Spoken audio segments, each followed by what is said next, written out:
Udaba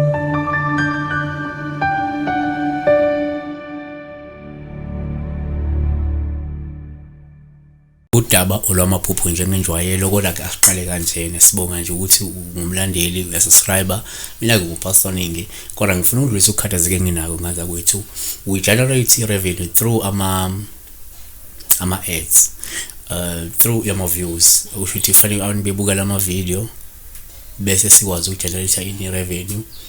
That is why we don't charge people abasifonelayo sikhulume nabo, we give them enough time because we hoping ukuthi then i-return izoyithola ukuthi abantu bona they watch ama video but sisuke sinamanga because abantu ababuka ama video.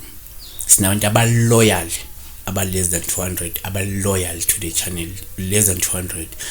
Why ngisho nje? Because only senza 100 to 100 something ama views per day, sometimes less than 100.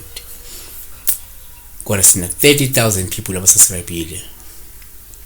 So siyacela ukuthi ngaza kwethu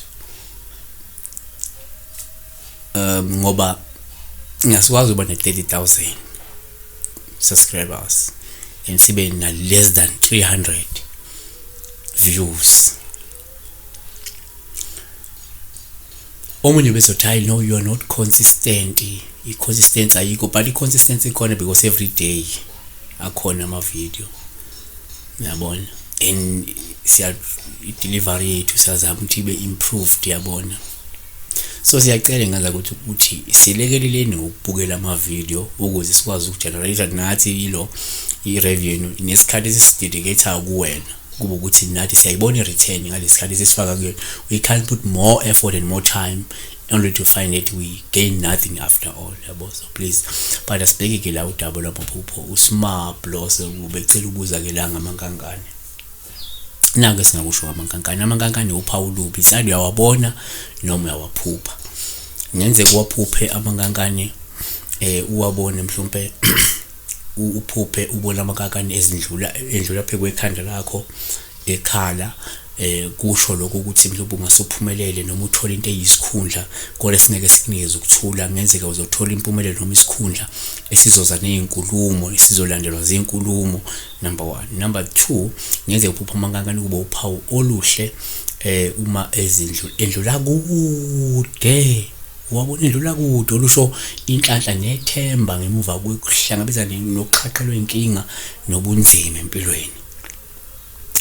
Number 3, umphuha mfuthu amankankane kuwuphawu uma uwezwe ekhala lusho ukuthi lindele ukuzwe indaba ezimbi noma ke ungenzeka uzohlangabezana nezinkinga esikhathini esiza iseduzane. Number 4, ngeze futhi amankankane kuba uphawu lubi uma uwabona nje emaningi endaweni, ngabe sesigodini sangakini, ngabe selokishini langakini, osuke nje lusho ukuthi ngenzeka kuzoshonwa kuleyo ndawo, kuzoshonwa leso sigodi sangakini.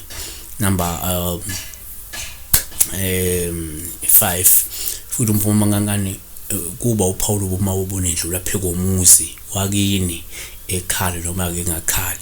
Kungenzeka kulelo khaya kulowo muzi wakini kuzokhona umuntu ozondlula emhlabeni, khona umuntu ozoshona, yabona. Siphethe ngako kula number 6 uthi kenza futhi uma uphupha amankankane kuba uPaul uma endlula phambi kwakho, edabula phambi kwakho. Lokho uma ukuthi uzoba nohambo sokusho luzoba lubi, luzohlangana nenkinga, luzoba nehibe noma uzoba namashwa angalindelekile, yabona. Uphawu uphuba amankankane ngaza kwethu. Siyabonga. Be blessed.